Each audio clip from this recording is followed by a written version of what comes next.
Alors salut, moi c'est Mickaël, donc c'est moi qui ai fait les images du making of de Pandore, donc l'envers du décor, c'est moi.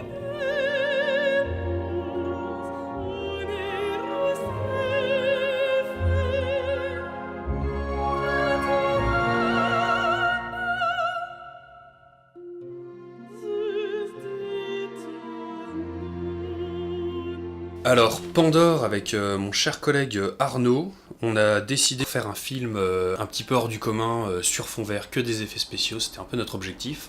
Et ça a commencé donc l'été 2015, on a commencé à penser un petit peu au concept, au projet, à quelle histoire raconter. Ça s'est formé lentement, à force de discussion, on est parti sur un péplum et maintenant néo-péplum avec que des effets spéciaux de manière très onirique.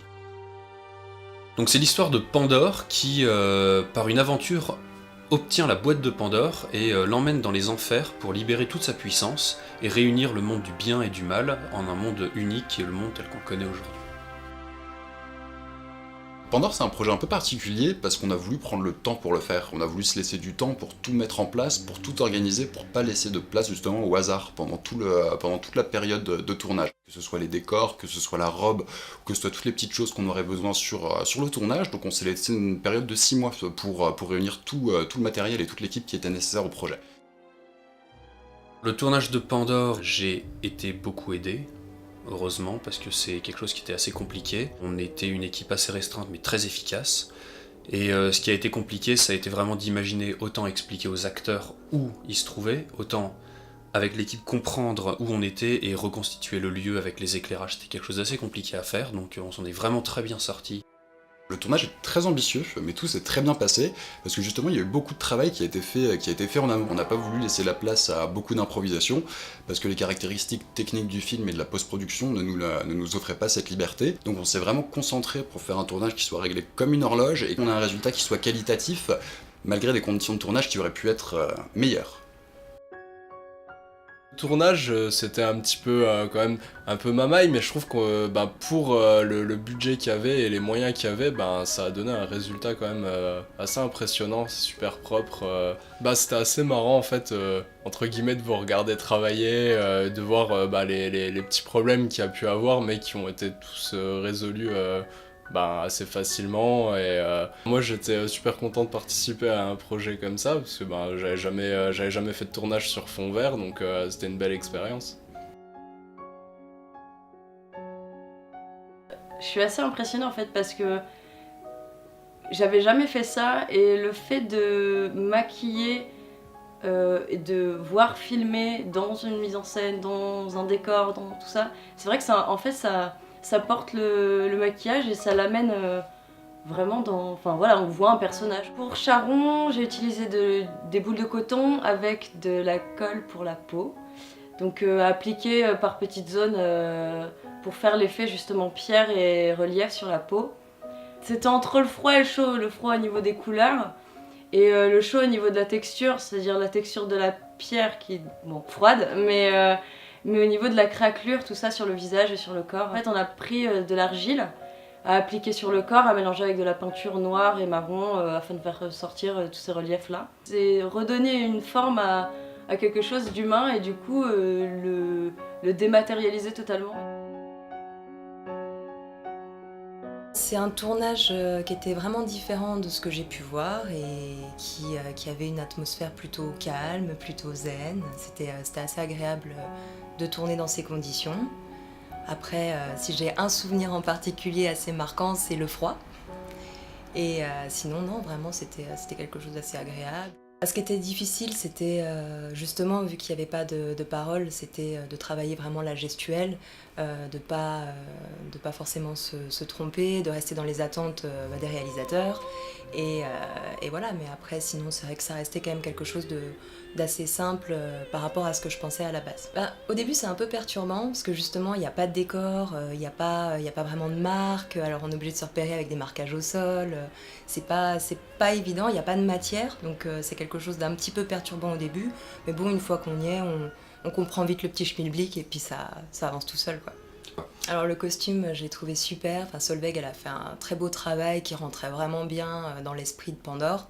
Et vraiment, le petit plus, c'est que j'ai pu garder la robe et ça, c'est super, quoi. On a une robe sur mesure.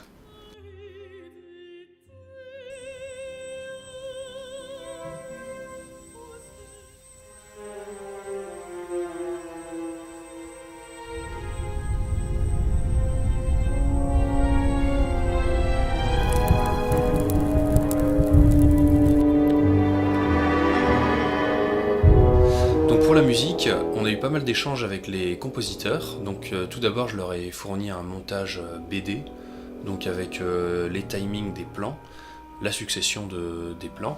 Et de cette manière, ils ont pu commencer à créer une histoire musicale autour de ça qui s'adaptait à l'ambiance de chaque visuel, et donc de composer la musique. Ensuite, il y a eu beaucoup d'échanges pour revoir le montage et le temps de changement de plan en fonction des moments où la musique battait. Donc de cette manière, on a pu arranger montage et musique pour créer l'ensemble qui est celui qu'on a maintenant. Dans un premier temps, on s'est basé sur le scénario qui nous a été fourni, afin de dégager les choses importantes, les moments clés, ce que le réalisateur a voulu mettre en avant. Il nous a semblé tout naturel de créer un thème, un leitmotiv pour Pandore, pour le personnage de Pandore, qu'en fonction des situations, on a pu faire varier, faire évoluer, transformer, pour toujours retrouver une même mélodie, mais arrangée de façon différente, afin de convenir à l'intention du film. Ce qu'on a cherché à faire dans la musique, c'est donner une espèce de couleur particulière au film. On aime bien avoir une espèce de recherche au niveau des timbres, au niveau de tout ce qui peut colorer la musique. C'est vrai qu'on est parti sur quelque chose, le film ça raconte l'histoire de Pandore, donc c'est sur la mythologie. Et il y a quelque chose dans la voix humaine qui est très divine en fait, on est dans le divin, on est dans l'humain, c'est très proche comme couleur. Donc déjà partir sur un timbre de voix pour exposer le thème du film, qui est le thème de Pandore, on trouvait ça on trouvait vraiment ça intéressant. C'est pas facile de trouver des chanteuses lyriques parce que la plupart des chanteuses, c'est des chanteuses pop et c'est une autre manière de placer sa voix, c'est une autre manière de travailler sa voix. Donc on est allé au conservatoire tout simplement pour trouver une chanteuse lyrique. Le chant lyrique, inconsciemment, nous rapproche de l'image du divin. Au niveau de la temporalité, au niveau de la logistique en quelque sorte, on a procédé par échange. Nicolas nous fournissait une scène, nous on travaillait dessus, on travaillait directement sur la scène montée afin d'avoir le bon timing. Et ça a été des échanges, des va-et-vient de films, de musique sur le film, afin de vraiment créer quelque chose qui colle aux images et qui donne du dynamisme et qui accompagne bien le mouvement de l'image. La post-prod s'est très bien déroulée, avec toujours les problèmes de la post-prod. On découvre des petits problèmes par-ci par-là, on n'y avait pas pensé avant, donc c'est le but du jeu aussi. Mais vu le travail qu'on avait fait avant, la très grande majorité du travail était vraiment très bien pensé à la base, donc il y a eu peu de problèmes rencontrés vraiment conséquents. Ce qui marche le mieux, c'est la fidélité de la lumière en fonction des scènes qu'on avait imaginées. Le fait qu'on ait créé d'abord les environnements et les lumières, et qu'ensuite on ait imité la lumière sur le sujet de Pandore, on a réussi à créer une cohérence qui fonctionne vraiment très bien. Les points plus compliqués de la post-prod ont été le problème matériel, parce qu'on n'a pas pu tourner en fait avec des caméras qui avaient une très très haute définition, j'entends par là le 4K ou plus, et une vitesse d'image assez élevée qui fait que sur fond vert, des petits éléments comme les cheveux par exemple se détournent assez mal, et ça a été le plus gros problème de la post-prod.